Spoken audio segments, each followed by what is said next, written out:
General pathology के अपने इस लेक्चर में हम नेक्स्ट टॉपिक की तरफ मूव करेंगे। नेक्स्ट हमारा टॉपिक है इन्फ्लेमेशन। तो इन्फ्लेमेशन में जो चीज़ें हमने देखनी हैं वो उससे पहले मैं आपको थोड़ा सा ब्रीफ कर दूं कि बेटा हमने ये देखा था कि जब कोई नॉर्मल मैकेनिज़्म हो रहा होता है तो सारी बॉडी के जो फंक्शंस हैं वो नॉर्मल परफॉर्म हो रहे होते हैं। लेकिन जब कोई इंजूरियस स्टिमुलाई आता है तो वो आकर सेल्स के ऊपर या टिश्यूज या किसी भी ऑर्गन के ऊपर जब आकर इफ़ेक्ट करते तो उसके अगेंस्ट जो है कोई ना कोई रिस्पॉन्स आता है। ठीक है जी।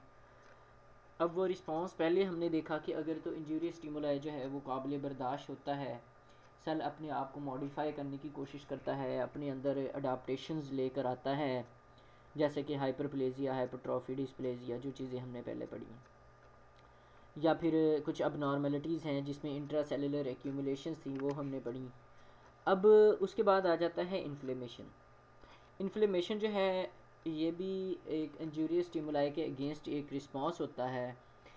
तो इसमें ये होता है कि ये एक कॉम्प्लेक्स सीरीज़ है रिएक्शंस की, जो कि एक जो लिविंग टिश्यू है, लिविंग और वेस्कुलराइज्ड टिश्यू, ठीक है ना। जो इन्फ्लेमेशन का प्रोसेस है वो एक लिविंग टिश्यू में होगा और एक वेस्कुलराइज्ड टिश्यूज़ में होगा, उस टिश्यू में होगा जिसमें ब्लड वेसल जो है वो पेनिट्रेट करती हैं। तो ये एक बॉडी का डिफेंस मैकेनिज़्म है, एक बॉडी का डिफेंस जो है वो रिस्पॉन्स है, डिफेंसिव रिस्पॉन्स है, जिसमें उस पैथोजन को या उस पॉजिटिव एजेंट को एलिमिनेट किया जाता है through a series of reactions. तो इसको हम देखते हैं। नॉर्मली हम सब जानते हैं इन्फ्लेमेशन जो है वो बेटा सोजिश को कहते हैं। हम सब इससे गुज़रे हुए हैं, हमारी बॉडी में कहीं ना कहीं किसी न किसी जगह से कभी ना कभी जो है वो इन्फ्लेमेशन हुई हुई होती है, और नहीं तो जब भीड़ या मक्खी वगैरह काट जाए तो भी इन्फ्लेमेशन जो है वो हो जाती है। तो ये क्या है इन्फ्लेमेशन? इन्फ्लेमेशन जो है ये एक हमारी बॉडी का रिस्पॉन्स है किसी भी इंजूरियस स्टिमुलाई के अगेंस्ट। वो इंजूरियस स्टिमुलाई जो है वो कोई भी हो सकता है, ठीक है। वो फिज़िकल एजेंट भी हो सकता है, वो केमिकल एजेंट भी हो सकता है, वो इम्यूनोलॉजिकल एजेंट भी हो सकता है, ठीक है ना, कुछ भी हो सकता है। तो जो बॉडी के जो वेस्कुलराइज्ड टिश्यूज़ हैं उनका जो रिस्पॉन्स है against the pathogen is called the inflammation. तो चलते हैं अपने आज के इस टॉपिक की जानब। इसकी डेफिनेशन देखें। Inflammation is defined as complex series of events that occur in the vascularized tissue. देखें इसमें दो बातें बड़ी अहम हैं। एक तो ये है कि ये कॉम्प्लेक्स सीरीज़ है रिएक्शंस की, ठीक है जी, और दूसरा ये है कि ये वेस्कुलराइज्ड टिश्यूज़ के अंदर जो है वो होता है किसके रिस्पॉन्स में, लोकल इंजरी के रिस्पॉन्स में या टिश्यू डैमेज के रिस्पॉन्स में, ठीक है ना। So it is a complex series of events that occur in vascularised living tissues. Vascularised tissues भी होंगे और लिविंग टिश्यूज़ भी होंगे। उनमें ये होगा किसके रिस्पॉन्स में होगा, ये इंजूरियस स्टिमुलाई के रिस्पॉन्स में होगा या इंजरी या टिश्यू डैमेज की वजह से।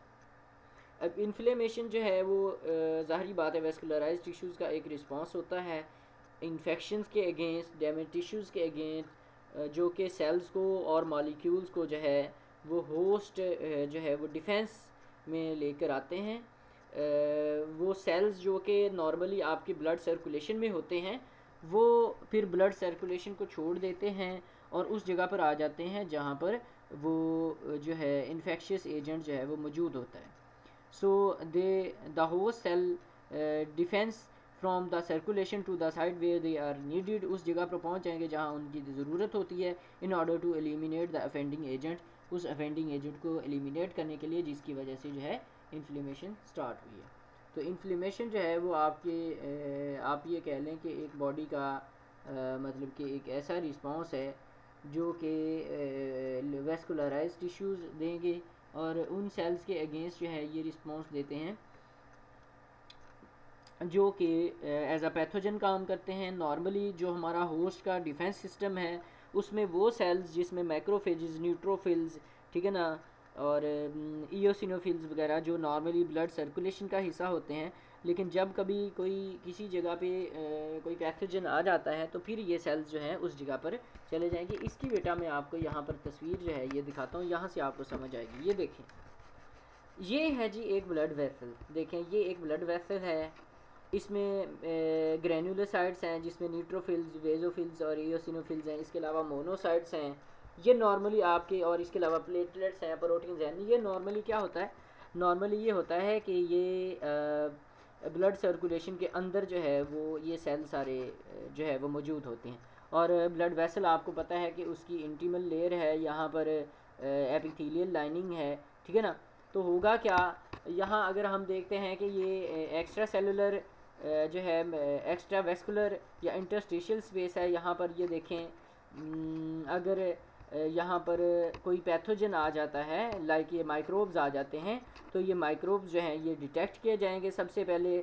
उसके बाद क्या किया जाएगा, डिटेक्शन के बाद क्या होगा कि इनकी रिकग्निशन होगी मैक्रोफेजेस के ज़रिए या सेंटिनल सेल्स के ज़रिए टिश्यूज़ के अंदर। फिर ये जो मोनोसाइट्स हैं ये ब्लड सर्कुलेशन से बाहर निकल जाएंगे और यहाँ पर फिर ये मास सेल में कन्वर्ट हो जाएंगे, ग्रैनुलोसाइट्स बाहर आ जाएंगे जिसमें न्यूट्रोफिल्स, इयोसिनोफिल्स, बेजोफिल्स वगैरह होते हैं। ये जाकर उन माइक्रोब्स को या उन पैथोजेनिक एजेंट को जो है वो जाकर किल कर देते हैं, ठीक है जी। तो इसमें ये एक सीरीज़ है वेस्कुलराइजेशन की, वेस्कुलराइज टिश्यूज़ की इन्फ्लेमेशन जो है वो ऐसे स्टार्ट नहीं हो जाती, इसमें बाकायदा तौर पे स्टेप बाय स्टेप जो है ये प्रोसेस होता है। तो सबसे पहले क्या होगा कि जिस एरिया के अंदर इन्फ्लेमेशन जो है वो स्टार्ट हुई होगी या जिस एरिया में कोई पैथोजन मौजूद होगा, तो वहाँ पर क्या होगा कि जो ब्लड वेसल्स हैं इनकी जो परमीएबिलिटी है, ये इंटरसेलुलर जो स्पेस है यहाँ वाली, या ये जो इनके सेल्स के दरम्यान में स्पेस है ये ज़्यादा हो जाती है, उस एरिया में ब्लड सप्लाई भी ज़्यादा हो जाएगी। यहाँ पर फिर जो ये जो स्पेस ज़्यादा हो जाएगी तो यहाँ से ये जो सेल्स हैं ये इजीली यहाँ से स्क्वीज़ करके एक्स्ट्रा सेलुलर स्पेस में आ जाएंगे, उस जगह के ऊपर आ जाएंगे जहाँ पर उनकी ज़रूरत है या जहाँ पर पॉजिटिव एजेंट जो है वो पड़ा हुआ होता है। फिर उसके बाद ये वहाँ पर पहुँच जाएंगे और वहाँ पर पहुँचने के बाद ये ऐसे केमिकल्स रिलीज़ करेंगे, ऐसे सिग्नल्स रिलीज़ करेंगे जो कि बाकी सेल्स को उस जगह के ऊपर अट्रैक्ट करते हैं और इस तरह पर बहुत ज़्यादा सेल्स वहाँ पर जो है वो जमा हो जाते हैं। ठीक हो गया, ये थी आपकी इन्फ्लेमेशन। इसमें मज़ीद ये देखें, it is actually protective response. ये हकीकत में तो आपकी बॉडी का एक डिफेंस रिस्पांस है या एक प्रोटेक्टिव जो है वो रिस्पांस है जो कि ज़रूरी है सर्वाइवल के लिए। देखिए बेटा, अगर इन्फ्लेमेशन नहीं होगी तो फिर जो भी पैथोजन आपकी बॉडी में आता है तो वो एक बड़े लंबे अरसे तक वहाँ पर पड़ा रहेगा और आपके बॉडी के सेल्स को डैमेज करता रहेगा, उसकी एलिमिनेशन नहीं होगी, उसको एलिमिनेट नहीं किया जाएगा और इस तरह से वो कॉन्टीन्यूसली जो है आपकी बॉडी के सेल्स को डैमेज करेगा। लेकिन जब इन्फ्लेमेशन हो जाएगी तो इन्फ्लेमेशन में क्या होता है कि उसको बाकायदा तौर पे ख़त्म किया जाता है, उस पैथोजन को ख़त्म किया जाता है, उसके जो वेस्ट प्रोडक्ट्स हैं उनको जो है वो वहाँ से सफाई की जाती है, टिश्यू को दोबारा जो है वो रिपेयर किया जाता है। तो इन्फ्लेमेशन जो है ये एक अच्छा रिस्पांस है। नॉर्मली हमारे माइंड में ये होता है कि सूजन हो गई है तो ये पता नहीं कोई मेरा नुकसान हो रहा है बॉडी का, लेकिन सूजन जो है वो इटसेल्फ आपकी बॉडी के लिए या आपके लिए एक अच्छा साइन है कि आपकी बॉडी उस बीमारी के अगेंस्ट जो है वो काम कर रही है। सो मेडिएटर्स ऑफ डिफेंस, जो डिफेंस के मेडिएटर्स हैं उसमें कौन कौन सी चीज़ें आ जाएंगी, उसमें बेटा फिर फैगोसाइटिक ल्यूकोसाइट्स आ जाएंगे, एंटीबॉडीज़ आ जाएंगी, उसके बाद कॉम्प्लीमेंट प्रोटीन्स आ जाएंगी, ठीक है ना। फैगोसाइटिक ल्यूकोसाइट्स आ जाएंगे, एंटीबॉडीज़ आ जाएंगी और इसके अलावा जो है वो कॉम्प्लीमेंट प्रोटीन्स आ जाएंगी। मोस्ट ऑफ दीज में उनमें ज़्यादातर जो है वो नॉर्मली सर्कुलेटिंग जो ब्लड होते हैं, ब्लड सेल्स होते हैं from which they can rapidly recruited to any site of the body. Most of the normally circulating in the blood cells, normally वो सेल जो कि ब्लड के अंदर जो है वो सर्कुलेट करते हैं, लेकिन वो फिर उस जगह के ऊपर रिक्रूटमेंट का मतलब ये होता है कि उनकी तैनाती की जाएगी उस जगह के ऊपर जहाँ पर पैथोजन जो है वो मौजूद होता है। So the process of inflammation delivers these cells and proteins to the damaged necrotic tissue. अब इन्फ्लेमेशन का प्रोसेस इन सेल्स को और प्रोटीन्स को उस जगह पर भेजेगा जहाँ पर जो है डैमेज या नेक्रोटिक टिश्यूज़ जो हैं ये मौजूद होते हैं, ठीक है ना। और फॉरेन बॉडीज़ जो हैं या फॉरेन इन्वेडर्स जो हैं जहाँ पर जो है मौजूद होंगे।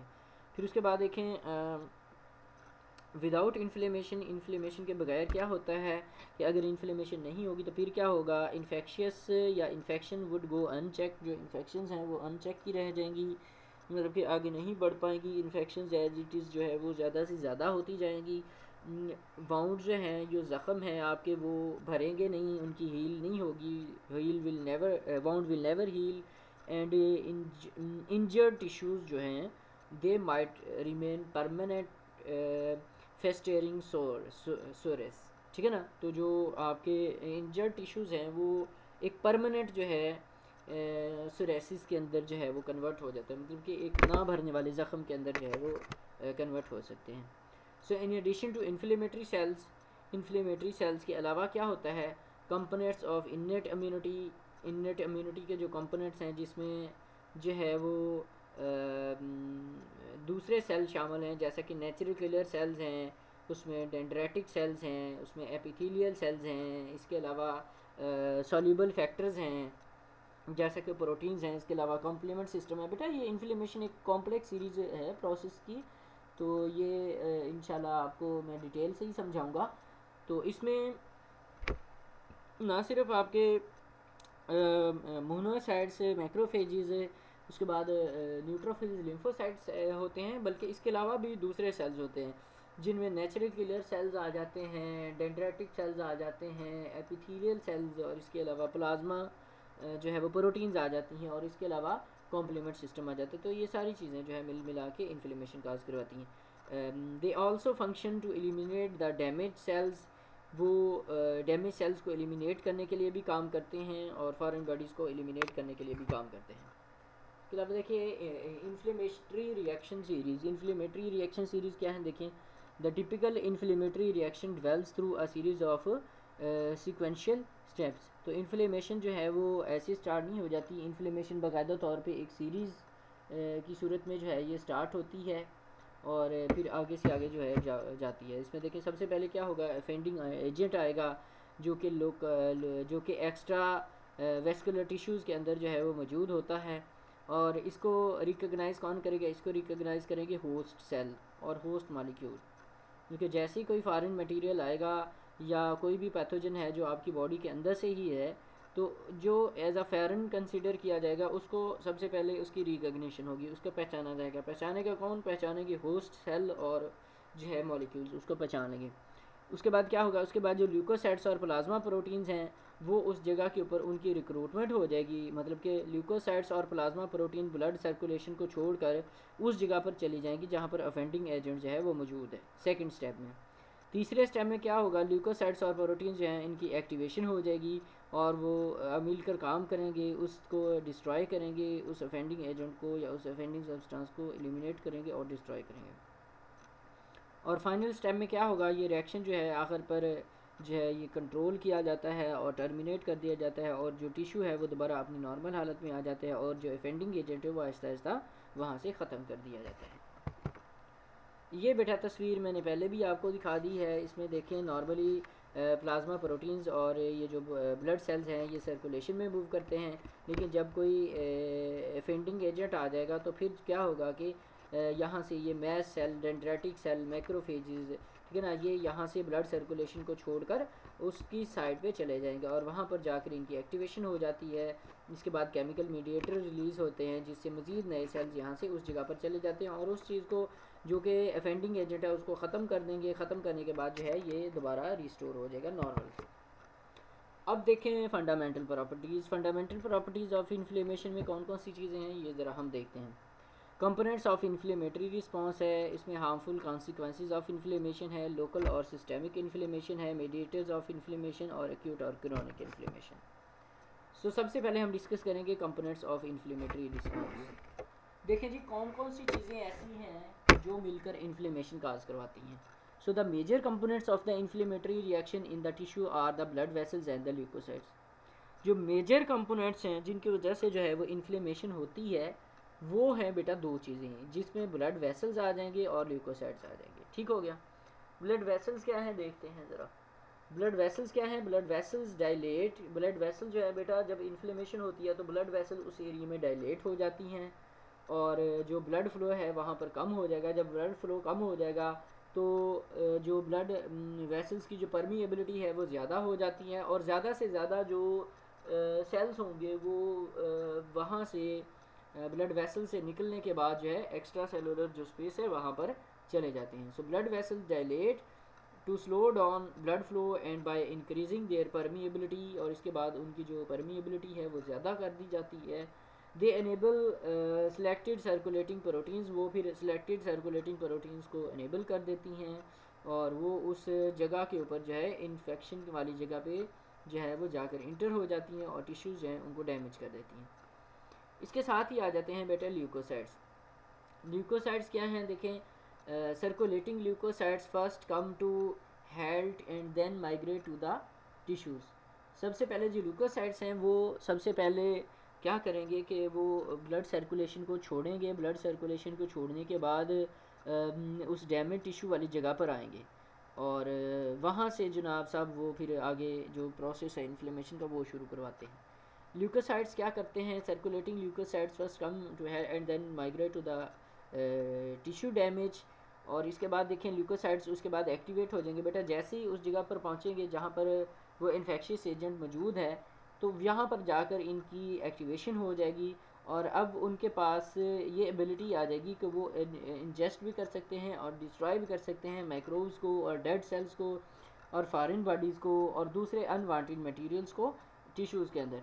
तो एक्टिवेशन से मुराद ये है कि अब वो इस काबिल हो जाएंगे कि वो जो डेड टिश्यूज़ हैं या डाइंग टिश्यूज़ हैं उनको डिस्ट्रॉय भी कर देंगे और इनको इंजेस्ट भी कर देंगे और वहाँ से एलिमिनेट भी कर देंगे।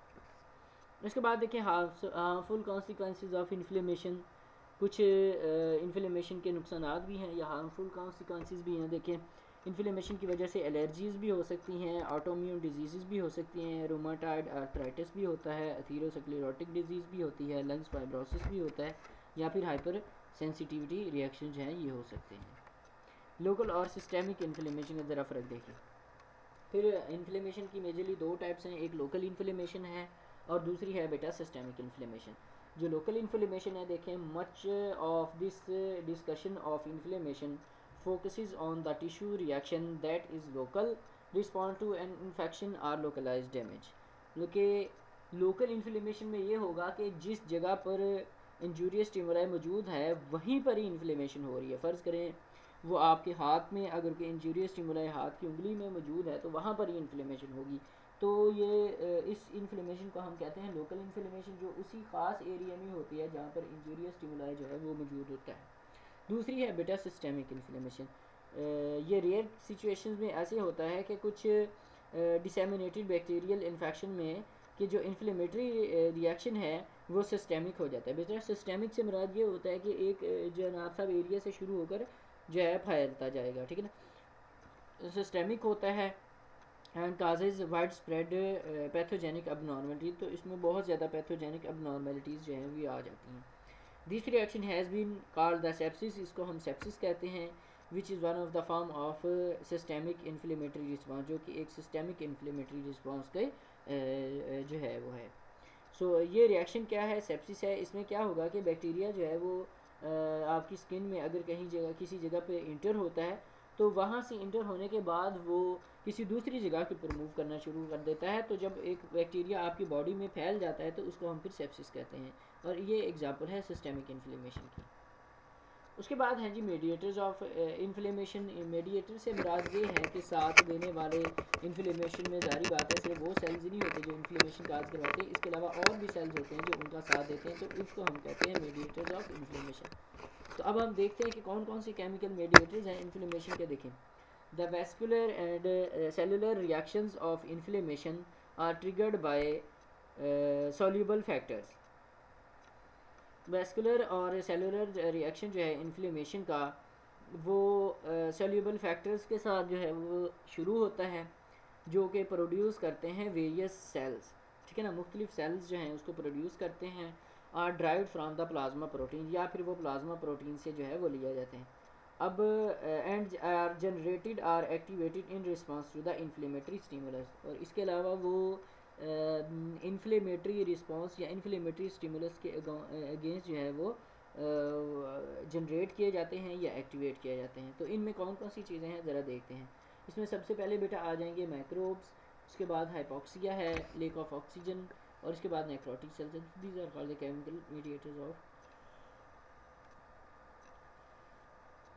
इन्फ्लेमेशन।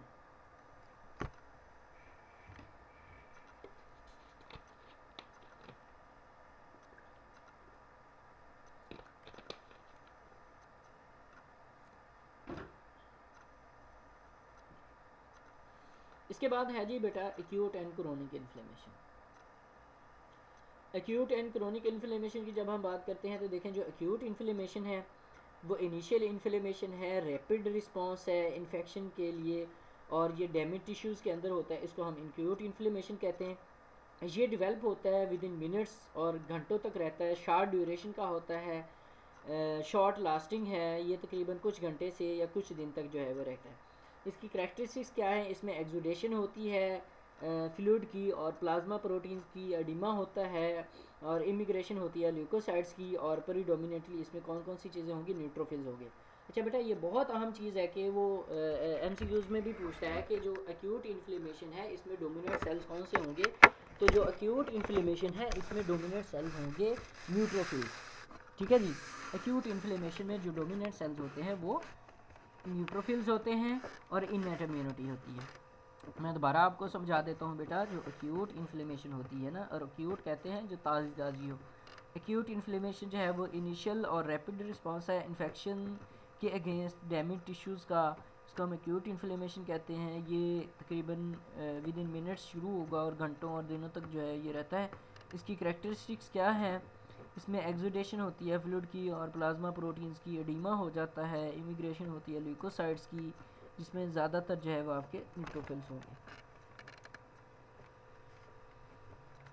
उसके बाद आ जाती है जी क्रोनिक इन्फ्लेमेशन। क्रोनिक इन्फ्लेमेशन क्या है, if the response fails to clear the stimulus, अगर मतलब कि जो रिस्पॉन्स है वो स्टिमुलस को क्लियर करने में मतलब कि फ़ेल हो जाता है। मकसद कहने का ये है कि अगर पॉजिटिव एजेंट बहुत ज़्यादा लंबे अरसे तक है और वो मुसलसल इन्फ्लेमेशन काज करवा रहा है और इन्फ्लेमेटरी जो एक्यूट इन्फ्लेमेटरी रिस्पॉन्स है उससे वो जो पॉजिटिव एजेंट है उसको मैनेज नहीं किया जा रहा, तो उसके नतीजे में क्या होता है कि अब ये इन्फ्लेमेशन क्रोनिक इन्फ्लेमेशन की तरफ चली जाएगी, जिसमें जो इन्फ्लेमेटरी एजेंट है वो एक लंबे अरसे तक पड़ा रहता है। देखें ना, वो कह रहे हैं कि if the response fails to clear the stimulus, अगर जो रिस्पॉन्स है वो स्टिमुलस को क्लियर करने में फ़ेल हो जाता है तो फिर क्या होता है, the reaction can progress, reaction जो है वो आगे की तरफ जा सकता है टू प्रोट्रैक्टेड फेज, ठीक है ना, वो रिएक्शन जो है वो प्रोट्रैक्टेड फेज की जानब जो है वो जा सकता है,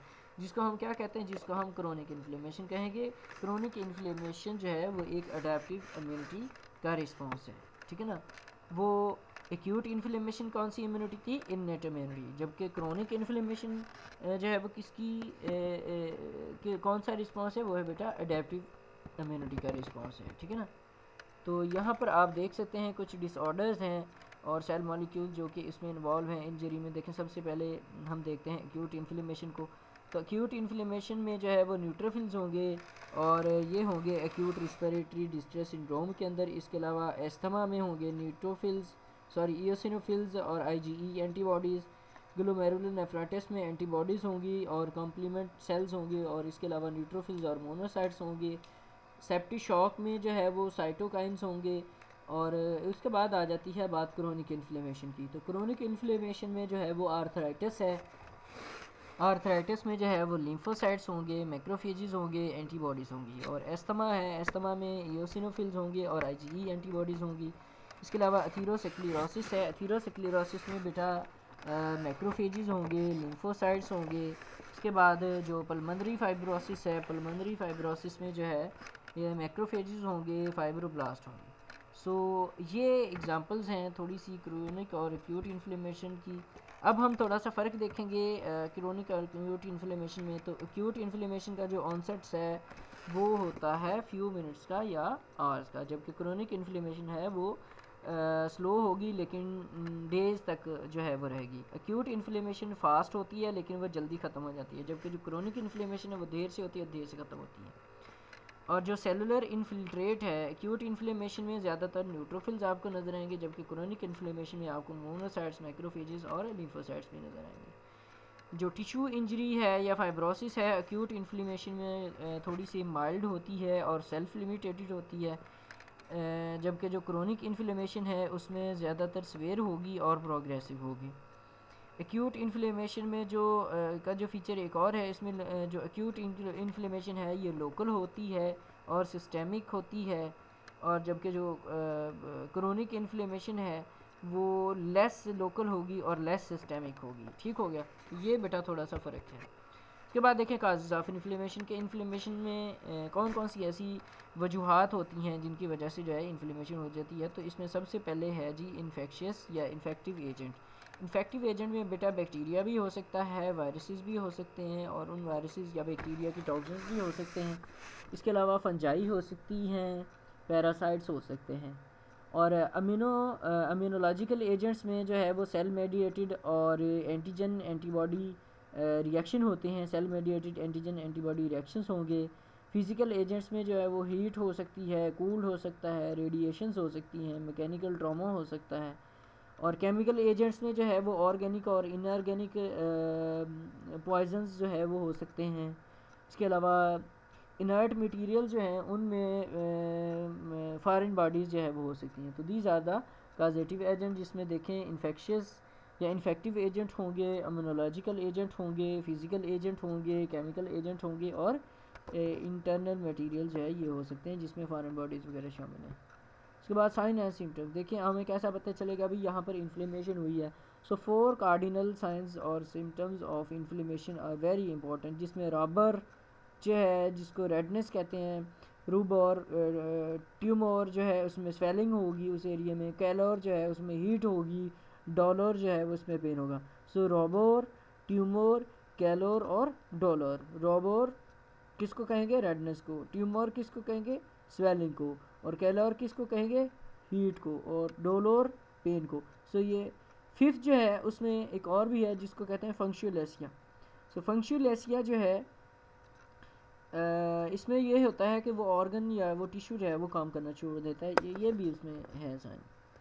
अच्छा जी, इसमें देखें रेडनेस को हम रबर कहते हैं, हाइपरीमिया भी होता है, वाम को हम कैलर बोलते हैं, ये भी हाइपरीमिया की वजह से होगा। स्वेलिंग जो है वो ट्यूमर की वजह से होती है जो कि इंक्रीज वेस्कुलर परमिएबिलिटी की वजह से होगी। पेन जो है वो डॉलर जो कि लो पीएच की वजह से होता है। और इसके अलावा लॉस ऑफ फंक्शन जिसमें फंक्शुअल जो है वो पेन या स्वेलिंग की वजह से जो है वो होगा। तो ये आप देख लें कि इन्फ्लेमेशन को 5 पिलर्स ने जनाब वो उठाया हुआ है, ठीक है। इसमें कैलर है, लोकल हाइपरीमिया, फीवर, रोबर है, रेडनेस है, ठीक है ना। उसके बाद ट्यूमर है, स्वेलिंग है इन्फ्लेमेटरी, उसके बाद डॉलर है, ठीक है ना, बर्निंग पेन है, और इसके बाद फंक्शनल है जो कि फंक्शनल इम्पेयरमेंट है। तो ये सारी चीज़ें जनाब सब मिला के जो है क्या करती हैं, ये इन्फ्लेमेटरी रिस्पॉन्स काज करवाती हैं। थैंक यू सो मच बेटा, आई होप कि आप लोगों को आज की लेक्चर की समझ आ गई होगी। आज हमने इन्फ्लेमेशन को टच दिया है अपने नए एक सिलेबस में से नए टॉपिक को, जिसमें हमने कुछ चीज़ें देखी हैं, इन्फ्लेमेशन की डेफिनेशन देखी है, इन्फ्लेमेटरी रिस्पॉन्स देखे हैं, ठीक है जी। और इसके अलावा जो है हमने सीरीज़ ऑफ रिएक्शंस देखी हैं इन्फ्लेमेशन की, ठीक है जी। फंडामेंटल प्रॉपर्टीज़ देखी हैं इन्फ्लेमेशन की, कंपोनेंट्स देखे हैं इन्फ्लेमेशन के, और ये रिस्पॉन्स, हार्मफुल कॉन्सिक्वेंसेज इन्फ्लेमेशन की देखी हैं, लोकल और सिस्टेमिक इन्फ्लेमेशन को देखा है, मीडिएटर्स ऑफ इन्फ्लेमेशन को देखा है, एक्यूट और क्रोनिक इन्फ्लेमेशन को देखा है, उनका फ़र्क देखा है, और आखिर पे हमने काजेज़ ऑफ इन्फ्लेमेशन और कार्डिनल साइंस ऑफ इन्फ्लेमेशन को देखा। और इसके साथ ही जनाब साहब हम आज के अपने लेक्चर को जनाब साहब अख्ताम पजीर समझते हैं। अगर आप लोगों को इसमें से बेटा कोई चीज़ समझ में नहीं आई तो आप लोग पूछ सकते हैं, बहुत ही आसान सा टॉपिक है। मैं दोबारा ज़रा इसको थोड़ा सा आप लोगों को रिवाइज़ करवा दूं कि जो इन्फ्लेमेशन है, इन्फ्लेमेशन जो है वो आपकी बॉडी का एक डिफेंस निज़ाम है, एक डिफेंस मेकनिज़म है जो कि किसी भी पैथोजन के अगेंस्ट जो है वो लिया जाता है कि जब कोई पैथोजन आपकी बॉडी में इंटर होने की कोशिश करता है तो आपकी बॉडी उस पैथोजन के अगेंस्ट जो है वो एक रिस्पांस शो करवाती है अपने जो डिफेंस वाले सेल्स हैं, जिसमें मैक्रोफेजेस हैं, न्यूट्रोफिल्स हैं, इओसिनोफिल्स हैं, डेंड्राइटिक सेल्स हैं, वो उस जगह पर भेज देती है। और उस जगह पर भेजने के बाद क्या होता है कि वो उस सेल्स को या उस पैथोजन को वहाँ से खा लेते हैं, खाने के बाद एलिमिनेट कर देते हैं, और एलिमिनेट करने के बाद जो है आपकी बॉडी के जो फंक्शंस हैं वो दोबारा नॉर्मल हालत की जानिब आना शुरू हो जाते हैं, और इन्फ्लेमेशन जो है वो एंड हो जाती है। इसमें अगर कोई पैथोजन वगैरह होता है तो उसको इन्फ्लेमेटरी के सेल जो हैं वो डिस्ट्रॉय कर देते हैं, इनगल्फ जो है वो कर लेते हैं, तो इस तरह से जो है वो ख़त्म हो जाते हैं। ठीक हो गया। फिर हमने कुछ साइंस और सिम्टम्स पढ़े थे इन्फ्लेमेशन के, जिसमें ये बहुत ज़्यादा इंपॉर्टेंट हैं, एमसीक्यूज़ में भी आते हैं। रोबर, कैलोर, ट्यूमर, डॉलर और फंक्शनल हैसियत, जिसमें रोबर जो है वो है रेडनेस है, कैलर जो है वो वार्मथ है, स्वेलिंग जो है उसको हम ट्यूमर कहते हैं, और उसके बाद पेन है, डॉलर और लॉस ऑफ फंक्शन। ठीक हो गया जी, थैंक यू सो मच, अल्लाह हाफिज़।